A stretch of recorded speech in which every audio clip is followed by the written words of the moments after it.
Hello students, नमस्कार।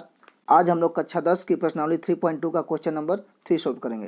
Question number 3 में total 5 part हैं। पांचों पार्ट को हम लोग बारी बारी से सॉल्व करेंगे। तो अगर हमारा वीडियो आपको अच्छा लगे तो वीडियो को लाइक कर दीजिएगा, और अगर आप हमारे चैनल पर नए हैं तो चैनल को सब्सक्राइब कर दीजिएगा, ताकि जो भी वीडियो मैं अपलोड करता हूँ उसका नोटिफिकेशन आपको सबसे पहले प्राप्त हो सके। तो चलिए क्वेश्चन नंबर 3 स्टार्ट करते हैं। क्वेश्चन बोल रहा है हम लोग का कि अनुपातों A1/A2, B1/B2 और C1/C2 की तुलना कर ज्ञात कीजिए कि निम्न रैखिक समीकरण के युग्म संगत हैं या असंगत। हमसे पूछ रहा है कि हमारा जो रैखिक समीकरण हमको जो दिया हुआ है, ये हमारा रैखिक समीकरण संगत है या असंगत। देखिए, इस क्वेश्चन को सोल्व करने के लिए आपको कुछ बातों को ध्यान रखना पड़ेगा कि हमारा रैखिक समीकरण संगत कब होता है और असंगत कब होता है। देखिए, अगर रैखिक समीकरण का कम से कम एक हल अवश्य होना चाहिए, किसी भी रैखिक समीकरण का कम से कम एक हल हो तो वो रैखिक समीकरण क्या होगा? संगत होगा। और अगर उसका कोई हल नहीं हो तो हमारा रैखिक समीकरण क्या होगा? असंगत होगा।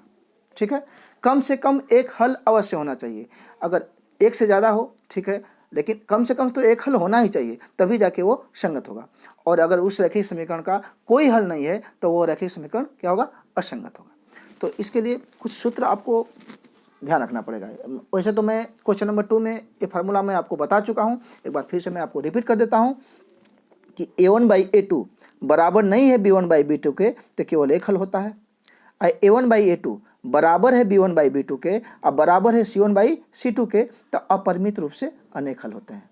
यानी दोनों में से अगर कोई भी एक सिचुएशन सेटिस्फाइड कर रहा है तो हमारा क्या हो जाएगा? संगत हो जाएगा, क्योंकि इसके एक हल हो रहा है, इसके अपरिमित रूप से अनेक हल हो गए। ठीक है, और A1/A2 बराबर है B1/B2 के और बराबर नहीं है C1/C2 के तो कोई हल नहीं होगा। अगर इस सिचुएशन में हमारा रैखिक समीकरण आता है तो इसका कोई हल नहीं होगा, मतलब कि ये क्या है? असंगत है। ठीक है, तो चलिए क्वेश्चन स्टार्ट करते हैं। तो जो हमारा रैखिक समीकरण होता है वह उसका दो चर वाला जो रैखिक समीकरण उसका व्यापक रूप क्या होता है, मतलब कि जो हमारा दो चर वाले रैखिक समीकरण होता है वो हमारा किस रूप में होता है। चलिए पहले इसको समझते हैं। जो हमारा रैखिक समीकरण होता है वो होता है हमारा A1x plus B1y plus C1 बराबर 0, A2x plus B2y plus C2 बराबर 0 के रूप में हमारा रैखिक समीकरण होता है।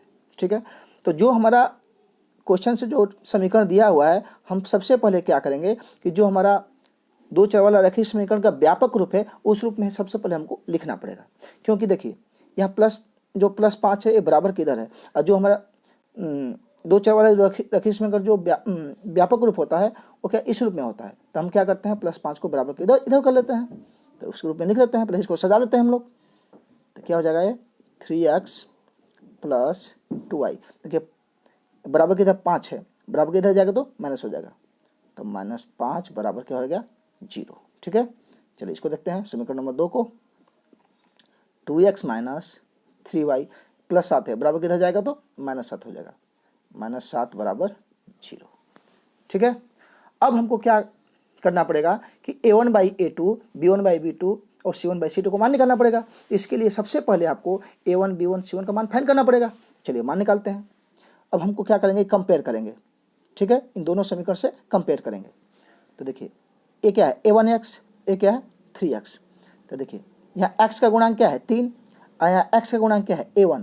तो A1 का मान कितना हो गया? A1 बराबर 3। A1 बराबर कितना हो गया? 3। ठीक है, चलिए ये क्या है? 2y। यहाँ y का गुणांक क्या है? 2। मैंने y को किससे गुणा किया गया है? 2 से। यहाँ देखिए B1y, यहाँ y को किससे गुणा किया गया है? B1 से। तो B1 की जगह पे यहाँ क्या है? 2। ये हो गया B1 इक्वल्स टू 2। ठीक है, अब C1 का मान फाइंड करते हैं।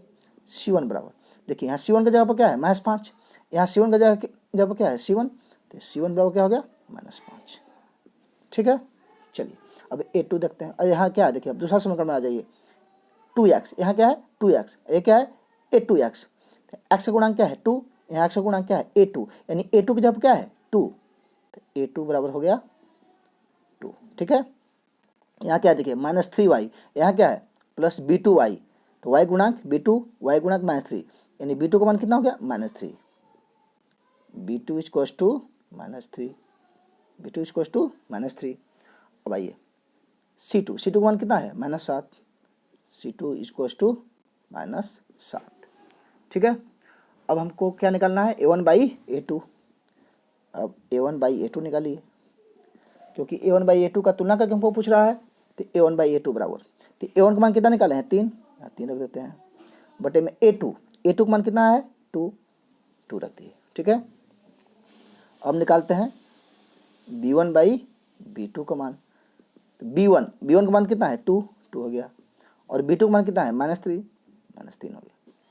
ठीक है, अब देखिए हमारा कि A1/A2 का मान निकला है 3/2 और B1/B2 का मान निकला है -2/3। इसको हम लोग लिख सकते हैं -2/3। ठीक है, तो क्या देखिए 3/2 और -2/3 बराबर है? नहीं है, बराबर नहीं है। मतलब यहाँ लिख लीजिए A1/A2 बराबर नहीं है B1/B2 के। हम लोग को पता है कि A1/A2 अगर B1/B2 के बराबर नहीं है तो क्या होगा, केवल एक हल होगा। ठीक है, तो हल तो होगा ना, इसलिए क्या है समीकरण हमारा संगत है। ठीक है, अतः लिख लीजिएगा अतः संगत है, अतः संगत है। संगत क्यों है? क्योंकि इसका एक हल निकल गया। एक से ज़्यादा हो तब पर भी संगत है, और कम से एक हल अवश्य निकलना चाहिए, तो इसका हमको एक हल निकल गया, तो अतः क्या है संगत है। ओके, चलिए अब क्वेश्चन नंबर हम लोग 2 देखते हैं, इसी का दूसरा पार्ट। देखिए दूसरा पार्ट में है 2x - 3y = 8, 4x - 6y = 9। तो अब हम लोग क्या करते हैं कि इसको हम लोग जो अपना दो चर वाले रैखिक समीकरण का व्यापक रूप होता है उस रूप में हम लोग उसको लिख लेते हैं, सजा लेते हैं। 2x एक है -3y एक है +8 बराबर किधर लाएंगे -8 हो जाएगा, तब -8 बराबर 0।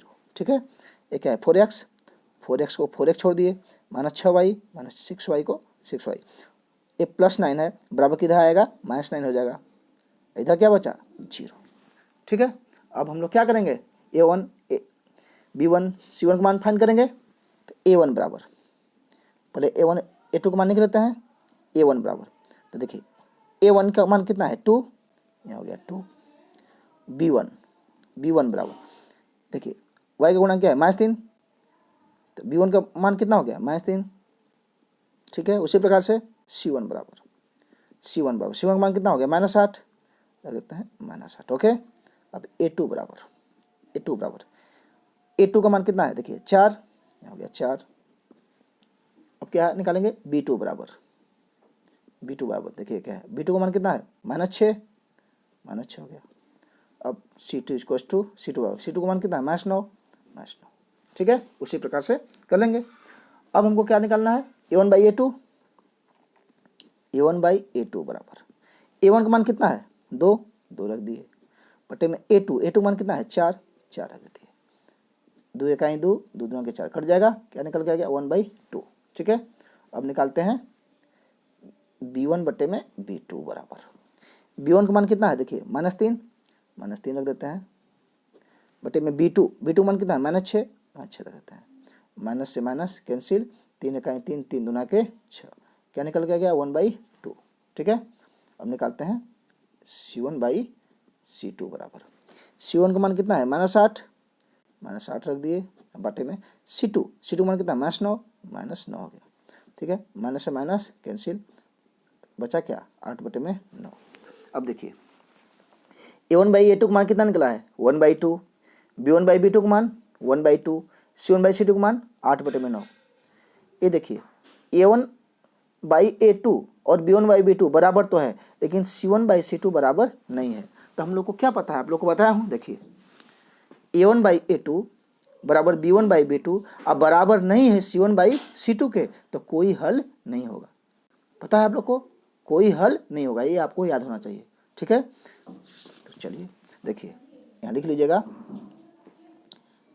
A1/A2 बराबर है B1/B2 के, अब बराबर नहीं है C1/C2 के, तो कोई हल नहीं होगा। मतलब कि क्या है हमारा समीकरण में क्या है असंगत है, यानी कि असंगत है, असंगत है, क्योंकि इसका कोई हल ही नहीं निकल रहा है, और जब कोई हल नहीं निकलेगा तो क्या होगा, असंगत होगा। ओके, चलिए पार्ट 3 देखते हैं। अब पार्ट 3 है हम लोग का कि 3/2x प्लस 5/3y बराबर 7, इस पहला समीकरण युग्म हो गया, और दूसरा समीकरण युग्म है 9x माइनस 10y बराबर 14, ये हमारा दूसरा समीकरण युग्म हो गया। तो सबसे पहले क्या करेंगे, इसको हम लोग सजा लेते हैं, यानी व्यापक रूप में लिख लेते हैं, दो चार वाले जो रैखिक समीकरण जिस रूप में हम लोग का होता है, तो लिख लेते हैं।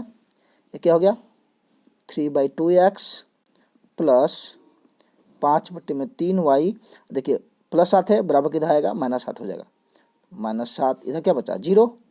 चलिए दूसरा समीकरण पर आते हैं।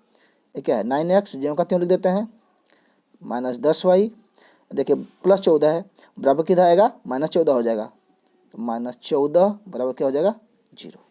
ठीक है, अब हम लोग क्या करेंगे, a1 b1 c1 का मान निकालेंगे।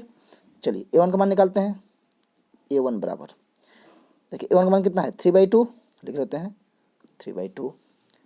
अब b1 बराबर, b1 का मान क्या है, 5/3, 5/3। चलिए c1 बराबर, c1 मान कितना है, -7 लिख लेते हैं। अब आ जाइए दूसरे समीकरण युग्म पर, a2 बराबर, देखिए a2 का मान कितना है, 9 लिख देते हैं। b2 बराबर, b2 मान क्या है, -10 रख देते हैं। c2 इक्वल्स टू -14 रख देते हैं। ओके, अब हम लोग क्या निकालेंगे, a1/a2 बराबर, अब देखिए a1 का मान कितना आया है, 3/2 बटे में a2 मान कितना है, 9 रख दिए। ठीक है, या 3/2 बटे में यानी भागा में है, इसके नीचे कुछ नहीं तो क्या है, 1 है, बटे में यानी क्या है, भागा में है। जब गुणा में बदलेंगे तो 1 चले गया ऊपर, 9 आ गया नीचे। देखिए तितली के 9 कट गया, 1 में 1 का गुना 1 हुआ, 3 दूना के 6, 1 में 6 निकल गया। अब क्या निकालेंगे, b1/b2 निकालिए। b1 का मान कितना है, 5/3 रख देते हैं, 5/3। अब बटे में b2 का मान कितना है, -10 रख देते हैं। ठीक है, बराबर 5/3। देखिए इसके नीचे कुछ नहीं तो क्या है, 1 है, ये बटे में यानी भागा में है। जब गुणा में देंगे तो 1 चल गया ऊपर, -10 आ गया नीचे, 5 दूना के 10 कैंसिल हो गया, ऊपर का ऊपर गुणा, नीचे का नीचे गुणा, 1 में का गुणा क्या हुआ, 1, 3 दूना के 6, माइनस को -6 हो गया, -1/6 निकल के आ गया। ठीक है, चलिए अब क्या निकालते हैं, c1/c2 बराबर, अब देखिए c1 का मान क्या है, -7 हो गया, और c2 मान क्या है, -14 हो गया। ठीक, देखिए माइनस से माइनस कैंसिल, 7 कहीं 7 दूना के 14, क्या निकल के आ गया, 1/2। क्या निकल के गया, 1/2। अब देखिए, अब हम लोग सूत्र अप्लाई करेंगे अपना।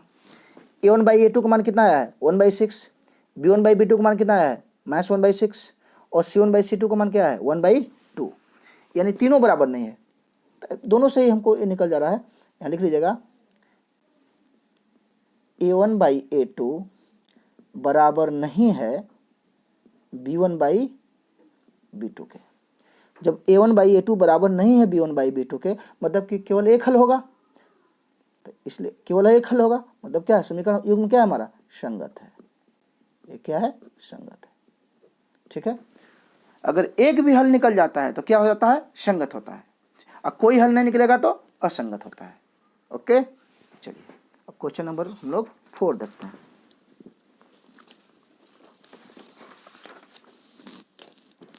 क्वेश्चन नंबर 4 है हम लोग का,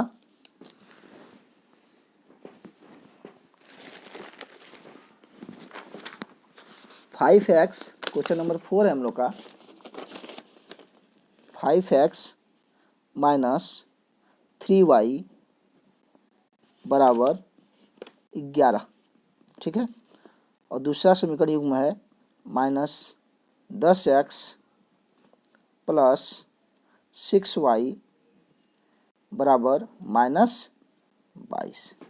ठीक है, तो सबसे पहले हम लोग क्या करेंगे कि इसको हम लोग सजा लेते हैं। दो चर वाला जो रैखिक समीकरण युग्म का जो व्यापक रूप होता है उस रूप में हम लोग इसको लिख लेते हैं। ठीक है, तो चलिए लिखिए, ये क्या है 5x, ये -3y है तो इसको जो कहते हैं रख देते हैं। देखिए 11 है, बराबर किधर आएगा, -11 हो जाएगा, तो -11 इधर क्या बचा 0। चलिए इसको समीकरण नंबर 1 मान लीजिए। दूसरा, ये दूसरा समीकरण पर ये क्या है -10x प्लस ये क्या है 6y, ये -22 है, बराबर किधर आएगा प्लस हो जाएगा, +22 बराबर इधर क्या बचा 0। समीकरण नंबर 2 हो गया। ठीक है, अब हम लोग को क्या निकालना है, a1 a2 का मान निकालना है। चलिए a1 का मान निकालते हैं। a1 बराबर, a1 का मान कितना है, देखिए समीकरण नंबर 1 में आइए। ठीक है, समीकरण नंबर 1 में तो a1 का मान कितना है 5, तो a1 बराबर हो गया 5। ठीक है, अब आइए b1 का मान, b1 बराबर, देखिए y का गुणा क्या है -3, तो b1 का मान कितना हो गया -3। ठीक है, अब c1 = -11 लिख देते हैं -11।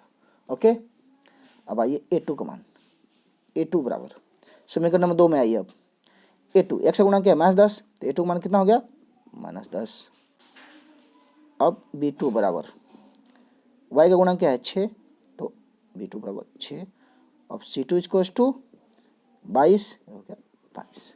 ओके, अब a1/a2 निकालते हैं। तो a1 बटे में a2 बराबर, a1 का मान कितना है 5 कर देते हैं, और a2 मान क्या है -10 रख दिए। ठीक है, 5 कहीं 5 5 दूना के 10 क्या हो गया -1/2। ठीक है, अब b1/b2 निकालते हैं, b1/b2 चेक करते हैं। b1 का मान कितना है -3 हो गया, b2 का मान क्या है 6 हो गया, 3 कहीं 3 दूना के 6 -1/2। अब क्या निकालते हैं c1/c2 बराबर, c1 का मान क्या है -11 रख दिए, और c2 मान क्या है 22 हो गया, 11 दूना के 22 करके कितना गया -1/2।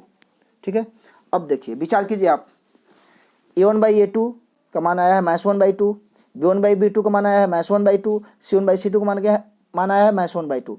तीनों आपस में बराबर हैं, और हम लोग को पता है कि जब तीनों आपस में बराबर होता क्या होता है, कोई हल नहीं होता है। ये हम लोग को पता है कि a1 बटे में a2 बराबर है b1/b2 के, और बराबर है c1/c2 के। तीनों आपस में बराबर होगा तो क्या होगा, अपरिमित रूप से अनेक हल होता है, अपरिमित रूप से अनेक हल होगा। ठीक है, हम लोग को पता है अनेक हल होगा, यहाँ लिख लीजिएगा अनेक हल होगा। अनेक हल होगा यानी समीकरण युग्म हमारा क्या है, संगत है।